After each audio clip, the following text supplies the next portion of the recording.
Shalom Ubracha, mes chers amis, nous allons rapporter un commentaire de la paracha de Kedoshim selon le Ben Ish Chai. Dans la paracha de la semaine, Vaïkra au chapitre 11 et verset 17, Yud Aleph et Pasuk Yud Zayin, il est mentionné une phrase clé. Lo tisna et achicha bilvavecha, ocheach tochiach et amitecha, velo tisa alav het. Cette phrase qui veut dire « Ne haïs pas ton frère dans ton cœur, réprimandé, tu réprimanderas ton prochain. Mais la Torah nous met en garde, tu ne commettras point de péché et de faute à cause de lui. » C'est-à-dire à cause de la personne que tu vas reprocher. Parfois, la personne, elle risque de faire une réprimande à l'égard de quelqu'un et c'est en public. Donc à ce moment, il lui fait honte. Faire honte à son prochain, chas v'shalom, que Dieu nous en préserve, en lo chelek leolam haba, il n'a pas le droit au monde futur. C'est pour ça qu'il faut faire très attention et être hacham avant de faire un reproche à son prochain. Maintenant, le Ben Ish Chai attire notre attention sur le pasuk, sur le faire de ocheach tocheach. Réprimander, tu réprimanderas. Bon, c'est vrai que la Torah, elle dit pourquoi c'est répété deux fois. Alors la Gemara Baba Metzia, page 31a, Lamed Aleph, elle explique que même s'il faut revenir 100 fois, Ocheach, Tocheach, reviens et tu reviens pour faire le reproche à ton prochain, mais avec Chochma, comme on l'a dit tout à l'heure. Tu dois absolument réprimander ton prochain. Ça c'est le pshat, l'explication littérale. Mais le Ben Ish Chai, alav shalom, dans le Sefer Hadroshim, il va nous expliquer le pasuk d'une manière exceptionnel. J'aime beaucoup ce commentaire. Ça nous touche à tout un chacun. Et il rapporte un machal, une allégorie, d'un père de famille qui n'avait pas de quoi nourrir ses enfants. Et malheureusement, ce père de famille a été obligé de voler.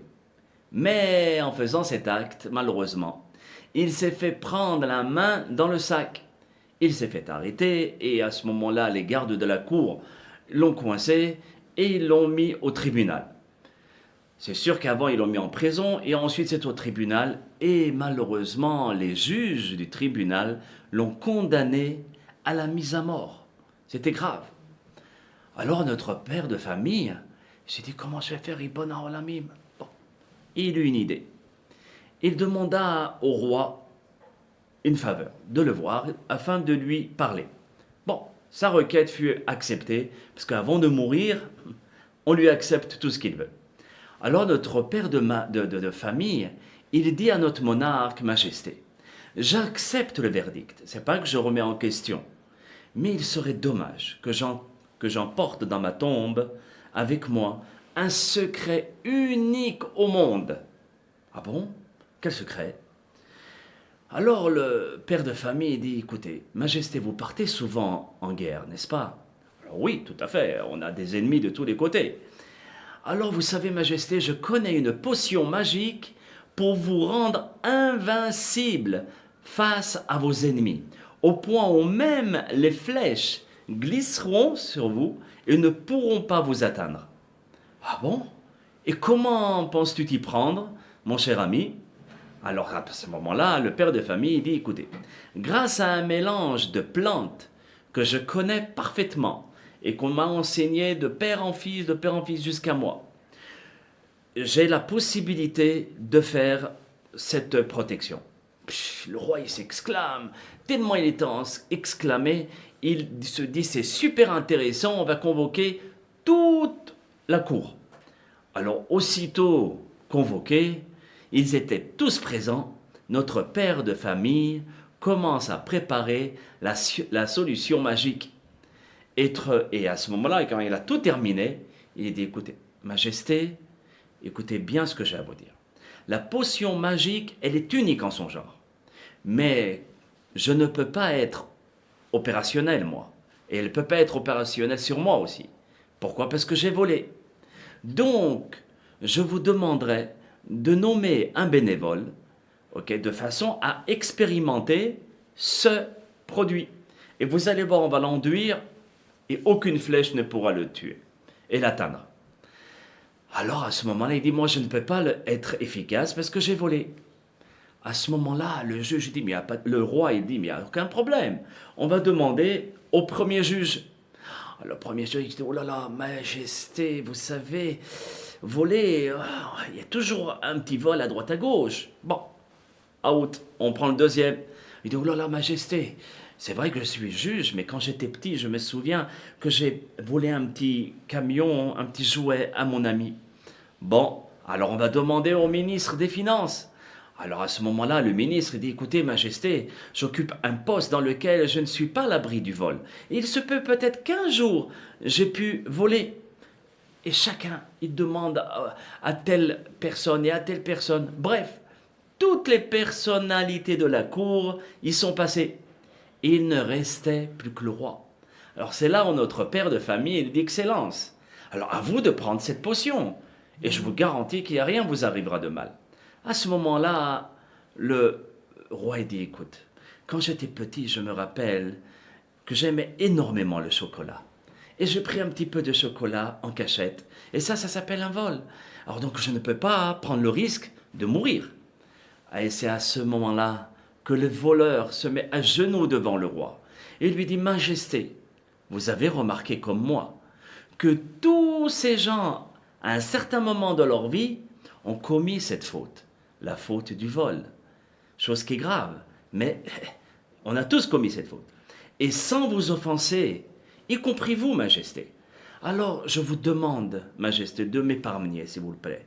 De m'épargner, s'il vous plaît, de cette sentence.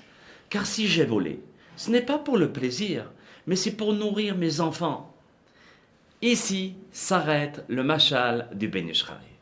Et regardez comment il nous explique le pasouk. Le Ben Ishraï, alav shalom, il continue et il dit par cette métaphore, nous comprenons très très bien le verset de Ocheach tocheach et ametecha. Déjà avant tout, Ocheach, la première fois, c'est réprimander le prochain. Mais après, tocheach, qui tu dois réprimander? Pas le prochain, toi-même. Essaye de te réprimander. Et cela veut dire, avant de faire un reproche ou une réflexion à ton prochain ou à quelqu'un sur son comportement déplaisant ou une conduite qui est fâcheuse vis-à-vis d'Akadosh Baruch Hu ou bien des semblables, des êtres humains. Alors avant tout, nous devons essayer de nous analyser même et d'observer notre propre conduite. Aussi bien la conduite que nous avons à l'égard, le respect que nous avons vis-à-vis d'Akadosh Baruch Hu, et la considération que nous déployons vis-à-vis des hommes, des êtres humains. Et à ce moment précis, quand on va réfléchir à tout ça, la personne qui veut réprimander, mes chers amis, pourra se rendre compte qu'il n'est pas si irréprochable, il n'est pas à l'abri du reproche, ou bien il n'est pas si parfait que ça. Et à ce moment-là, il pourra accomplir la suite du verset. Donc, Oréa, reprocher, Toréa, tu reprochas, mais ta propre personne. Réfléchis avant de faire un reproche, de te mettre en question. Et à ce moment-là, Lotissa lavhet, tu ne commettras point de péché à cause de lui. Vous voyez, à ce moment précis, il ne peut s'adresser à son prochain qu'avec compassion et amour. Même s'il doit lui faire un reproche, il va le faire tellement avec amour que son prochain va l'accepter. C'est la manière aussi de le dire, vous voyez. Et en s'imprégnant de ce principe, on devient bien plus tolérant. Tolérant vis-à-vis des autres, c'est ça qui est important. C'est tout un art de faire une recommandation à son prochain. Rabbi Akiva dit très très bien, peu de personnes sachent accepter les reproches, mais encore moins savent faire les reproches. Et donc ici, avant de faire un reproche, comme on vient de l'expliquer, se remettre en question. Et ceci, c'est comme nous l'enseigne la Gemara Yebamot 65b. Il nous dit comme ça. Ve'amar Rabbi Elai, Mishum Rabbi Elazar bar Rabbi Shimon, Keshem shemitzvah al adam lomar davar anishma, kach mitzvah al adam shelo lomar davar shelo nishma. Ça veut dire comme ça. Amar Rabbi Elai, au nom de Rabbi Elazar, le fils de Rabbi Shimon. Il nous dit comme ça. Il y a une mitzvah de dire une recommandation qui va être entendue. C'est une mitzvah. De même, il y a une mitzvah de ne pas dire une recommandation qui ne va pas être entendue. Donc si on sait à l'avance qu'elle ne va pas être entendue, pourquoi le dire? Donc c'est toute une chokhma, comme on a dit tout à l'heure, avant de faire une réflexion à son prochain. Et à ce sujet, l'homme le plus sage que la terre ait pu porter, Shlomo HaMelech alav shalom, il rapporte dans Mishlei, au Perek Tet, au chapitre 9, et verset Het, au verset 8, Al torach letz pen isnaeka, ne fais pas de reproche au sot, de peur qu'il te haïsse, au réach, au rachli hacham, veillez aveka, essaye de faire des reproches au sage, et lui il t'aimera. Et qui est le sot dans notre cas, ou bien qui est le sage, quand on parle de sot et de sage? Dans notre cas, c'est celui qui va faire la Torah, c'est celui qui va faire le reproche, c'est lui qui est sot ou bien qui est sage. Alors soyons tous parmi ces sages qui, Be'ezrat Hashem, font les réflexions avec chokhma, avec tact, avec doigté, avec sagesse et avant tout se remettre en question. Qu'Hashem nous aide Be'ezrat Hashem et on se retrouve Be'ezrat Hashem pour d'autres pirushim du Ben Ish Chai. Bracha ve'atzlacha. Na'ale ve'natzriach Be'ezrat Hashem pour un deuxième commentaire de la paracha de Kedoshim selon le Ben Ish Chai. Dans la paracha de la semaine, au chapitre Yud-Tet 19 et au verset Yud-Het 18, il est mentionné aussi un verset très difficile à accomplir mais très important. Lo tikom ve'lo titor et bnei amecha ve'ahavta lera'acha kamocha. Il est mentionné lo tikom ve'lo titor. Ne te venge point et tu ne garderas point de rancune contre les enfants de ton peuple. Alors ici, le Ben Ish Chai, Rabbi Yosef Haim alav shalom, chez Zchuto Tagen Ba'adenu, il pose une question très classique que tout le monde pose. Et il dit comment la Torah peut nous interdire une chose qui est naturelle et qui est en nous. Quelqu'un qui nous fait du mal ou on risque de malheureusement de le haïr. On ne va pas l'embrasser. Ce n'est pas le réflexe et la nature de l'être humain. Alors comment se fait-il que la Torah nous demande des choses qui sont pratiquement impossibles ou même très difficiles? Alors il essaye, le Ben Ish Chai, de nous donner des armes, des moyens pour non seulement comprendre, mais surmonter l'épreuve de la haine.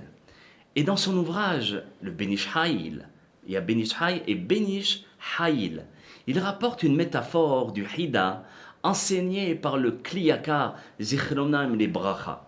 Le Kli Yakar, il s'appelait Rabbi Shlomo Ephraim Melouchintz. Et donc il rapporte cette métaphore d'un enfant qu'on va appeler Yosef. Il était âgé de 5 ans. Et puis il jouait à construire des châteaux de sable. Très bien, il construit un château, 2, 3, 4, et puis c'était des très très beaux châteaux. Et notre enfant de 5 ans, Yosef, était très très content en s'amusant avec le sable. Mais son frère, il est venu, comme lui, il n'arrivait pas à construire les châteaux. Alors il commence à mettre son pied sur 1, 2 et sa main sur 3 châteaux, et il détruit tous les châteaux de son petit frère. À ce moment-là, le petit frère, il court en hurlant et en pleurant vers son père. Il lui dit, papa, regarde ce qu'il m'a fait. Alors le père lui dit, aïe, aïe, aïe, c'est pas bien mon fils de faire une chose comme ça. Alors le petit de 5 ans, Yosef, il dit, mais c'est inadmissible de lui dire, c'est pas bien. Il faut le frapper, il faut le punir, il faut lui enlever des cadeaux et tout. Rien à faire. Le père, il dispute un petit peu le fils, mais ça s'arrête là.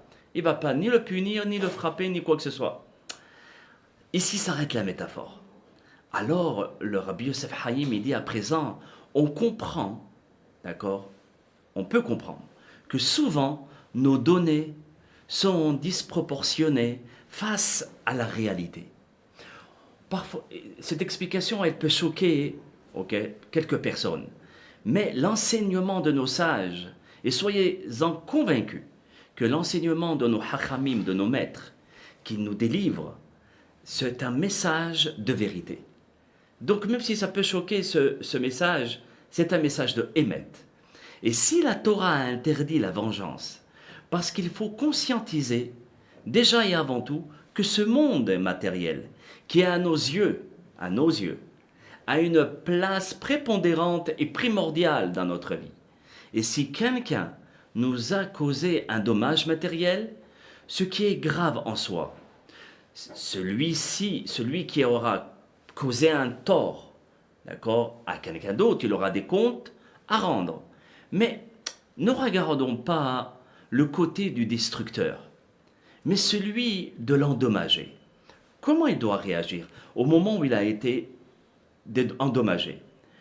En lui donnant quelques armes afin de faire face à cette épreuve. Et comme notre esprit est limité, le Ben Ish Hai nous dit, il nous semble que ce dommage parfois est incommensurable et que c'est la fin du monde. Alors, parfois, Barabonoteno, on s'adresse au Créateur du monde et on lui dit Hachem, je t'en supplie, venge-moi. Et parfois on demande même de tuer la personne, Chazve Shalom, ou bien qu'il arrive des malheurs. Mais c'est un enfant du peuple d'Israël lui aussi. Alors nos sages nous enseignent d'avoir une perspective bien plus large et plus étendue face au monde, et que cet univers n'est qu'un château de sable, à l'instar de notre petit Yosef, et de tout faire pour ne pas nous attacher à ce monde. Ce monde, il a des attractions. Ça brille de tous les côtés. Ça flash de tous les côtés. Il faut faire attention, nous, en tant que Béné Israël, de faire flasher la Torah. Que la Torah, elle flash. Ce monde-ci, comme on vient de dire, c'est un monde de sable, où c'est dommage de s'attacher à quelque chose qui est superflu. Et plutôt de s'attacher à ce qui est futile, d'essayer plutôt de mettre l'emphase sur le spirituel. Et à partir du moment où on mettra l'emphase sur ça, tout ce qui est matériel, c'est vrai que c'est grave, c'est vrai que c'est pas bien, mais on va pas aller jusqu'au point de demander rancune et vengeance, etc. Parce qu'on sait que c'est du reh, c'est du vent, et qu'à ce moment-là, on va moins tomber malade, parce qu'on connaît ce qui est important et son subordonné. Qu'Hachem, Be'ezrat Hashem, Bischut Apirouche, selon le commentaire du Ben Ish Hai, par le mérite du Ben Ish Hai, par le mérite de la Torah Akdosha, qu'on puisse être à ce niveau, d'être au-dessus de tout et de ne pas avoir de rancune dans notre cœur, mais bien au contraire de l'amour. Et avec cet amour, Akadosh Baruch Hu Shemo La'ad, il apportera son Mashiach Tzidkenu. Bracha ve'atzlacha et Be'ezrat Hashem, d'autres pirushim sur la paracha de la semaine selon le Ben Ish Hai Alav Shalom. Kol Tov.